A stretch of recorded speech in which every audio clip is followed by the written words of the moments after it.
विधानसभाओं में जाने का अवसर मिला। फतेहाबाद की आज 2 विधानसभा, एलनाबाद और एलनाबाद के बाद चीका विधानसभा, 4 विधानसभाओं का दौरा है। और मैं मानता हूँ जिस तरह का एक बुलबुला राष्ट्रीय पार्टियों ने पिछले 2 महीनों से बना रखा था, धरातल पर तस्वीर कुछ और है। लोग समझते हैं कि किसने काम करवाया है, लोग समझते हैं कौन उनके सुख दुख में खड़ा रहा है और आगे कौन उनकी समस्याओं का निवारण करेगा। मुझे तो खुशी है कि 7,000 से फसल मुआवजे को हम 15,000 प्रति एकड़ लेके गए और आगे उसको 25,000 रुपया हमारे घोषणा पत्र में लेकर आएंगे कि हम करेंगे। हमने प्रदेश के अंदर गांव लेवल पर डिजिटल लाइब्रेरी की शुरुआत करी। आज 1200 गांव ऐसे हैं जिन पे डिजिटल लाइब्रेरी बनी है और ये वादा हम करते हैं कि 6800 के 6800 गाँव में डिजिटल लाइब्रेरीज को हम लेकर चलेंगे।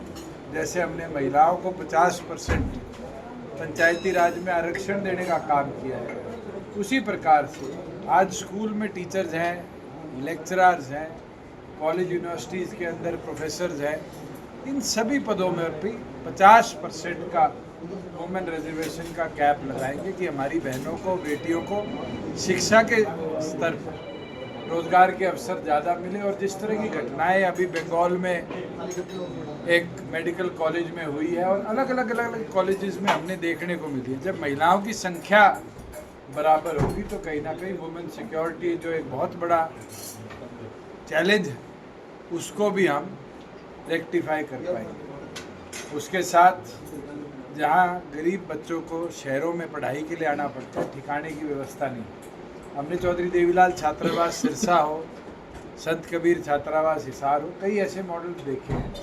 उसी तर्ज पर पूरे हरियाणा के सभी डिस्ट्रिक्ट लेवल पर भी और सभी सब डिवीज़न लेवल पर भी डॉक्टर अंबेडकर छात्रावास बनाए जाएंगे, जिससे बच्चों को शिक्षा के लिए शहर में आने पर ठिकानों को तलाशने में दिक्कत ना हो। कई और ऐसी चीज़ें हैं जो पार्टी के घोषणा पत्र में जल्द आजाद समाज पार्टी और जननायक जनता पार्टी जॉइंटली घोषित भी कल करेंगी। और मैं मानता हूँ हरियाणा को प्राथमिक तौर पर आगे अच्छी तरह हम ले जाएंगे, इसी टारगेट के साथ हम आगे बढ़ेंगे। आपका जो गठबंधन है सर, उसमें जो कार्यकाल आपने किया, काम जो करवाए थे हल्के में, बीजेपी आप अपने गिनवा रही है उनको भी हमने तो ये तो रेस है। बीजेपी का 5 साल शासन था। हिसार एयरपोर्ट किसके काल में बना?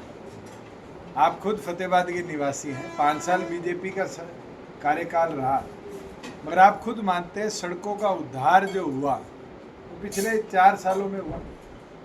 आप खुद मानते हैं मंडियों के अंदर किसी किसान को रात बितानी नहीं पड़ी, फसल का 2 दिन में मुआवजा पैसा मिला, मुआवजा 30 दिन में आया।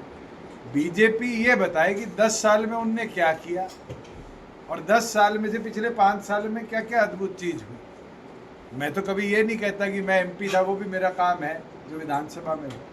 पर हाँ, जो कानून हमने बनाए हैं, अगर महिलाओं को 50%, 8% BCA को आरक्षण मिला है पंचायती राज में, तो उसमें दुष्यंत चौटाला के साइन है, ना कि बीजेपी के किसी के। और मुझे खुशी है कि उसको हमने राष्ट्रपति से अप्रूव कराकर लागू किया और मजबूती के साथ प्रदेश में वो इम्प्लीमेंट हुआ। ये चीज़ें करवाने गिनाने से नहीं होती, जनता ये सब समझती है।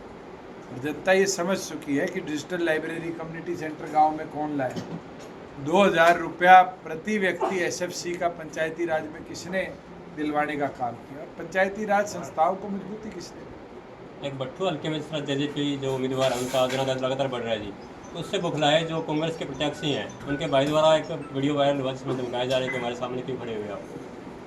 मैं तो एक चीज़ बोल सकता हूँ, सुभाष जी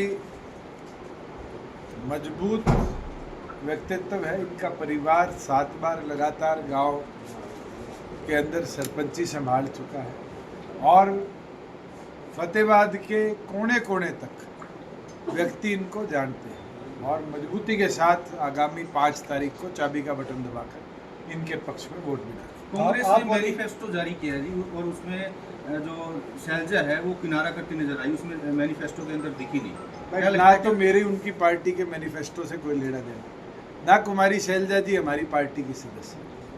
और वो तो वो कांग्रेस है जिसमें महिलाओं के सम्मान के ऊपर चार चांद लगाने का काम एक नहीं कई लोग कर रहे हैं। चाहे वो कुमारी शैलजा के ऊपर अभद्र टिप्पणी की बात हो, चाहे जयप्रकाश जो इनके सांसद है उनका लिपस्टिक पाउडर कहना हो, चाहे वीरेंद्र सिंह जो पूर्व में मंत्री भी रहे हैं उनका महिलाओं को भांज बोलना हो। ये दिखता है कि किस तरह की शब्दावली के साथ महिलाओं का सम्मान ये है। आप वाली सीट सुनीता दुग्गल लेना चाह रही है, डिप्टी सीएम की पोस्ट जो सुनीता दुग्गल चाह रही है। गणाई डिप्टी सीएम है, मिलेगी किसको वो तो समय बताएगा। आज के दिन तो विधायक बनने से पहले लोग डिप्टी सीएम बनते। आपने अपने संबोधन में मंच से फतेहाबाद में उम्मीदवार पर एक पर जो है तंज कसा है, तो थोड़ा सा स्पष्ट कर देंगे जी। जिस पर भाई तो सारों पर कसा है, सारे के सारे एक नए नए चुनाव के समय आए, आपने ये भी कहा जी। ये तो सारे नए नए आए हैं। उचाना को लेकर के क्या स्थिति है और किस तरह जीतेंगे, उचाना भी जीतेंगे, चीका भी जीतेंगे, हम गुला पेवा भी जीतेंगे, डवाड़ी भी जीतेंगे। मैं नहीं मानता कोई सीट। और इवन फतेहाबाद जिस तरह से पिछले 2 हफ्ते में ग्राफ बदला है, मैं मानता हूँ पिछली बार हमारी कमी रह गई थी 3-3.5 हज़ार वोटों की, इस बार उसको भी पूरा कर इस सीट को जीतेंगे। आपसे देवेंद्र बबली अलग हुए और अब बीजेपी की टिकट लेके हैं और उनका जबरदस्त विरोध। बीजेपी के लिए तो कहते थे लोहे के कच्चे पहन ले, आज ये प्रेम कैसे आया है वो तो उन्हीं से पूछो। नैना जी कह रही थी कि हमारा जो लोकसभा में मायूसी वाला प्रदर्शन रहा है, लेकिन अब जोरदार प्रदर्शन हो रहा है। देखिए, लोकसभा का चुनाव 2 पार्टीज का चुनाव था, 2 गठबंधनों का, एनडीए का और इंडिया अलायंस का, और उसके ऊपर पूरे देश भर में वोट डले। मैं तो नॉर्थ इंडिया की बता सकता हूँ, कामरेड पहली बार ही राजस्थान में जीते होंगे। पंजाब में एक सीट है सिर्फ फिरोजपुर की, जिसमें 4 कैंडिडेट 12,000 के अंतर में इकट्ठे हैं। उसके सिवाय तो पूरे नॉर्थ इंडिया में कोई सीट ऐसी नहीं थी जिसमें तीसरी पार्टी को जनमत उस लेवल का मिला। और लोकसभा के परिणामों पे चलो तो पिछले लोकसभा के बाद हम 10 एमएलए कैसे बढ़ा गए थे, मेहनत पे और हौसले पे बना कर गए थे। और आज भी सभी साथी उसी हौसले से काम कर रहे हैं, उसी तरह मेहनत कर रहे हैं। और मैं ये विश्वास रखता हूँ कि अगले 7 दिन का दृढ़ संकल्प एक एक साथी का जननायक जनता पार्टी के पहले से भी ज़्यादा ताकत के साथ जनमत लेगा। अगर आपकी हरियाणा में सरकार बनती है तो पहला विशेष काम क्या रहेगा जी? मैं शपथ लेते ही 5100 पेंशन करूँगा। मेरे तो वादे और पूरा करूँगा। ठीक है जी, धन्यवाद।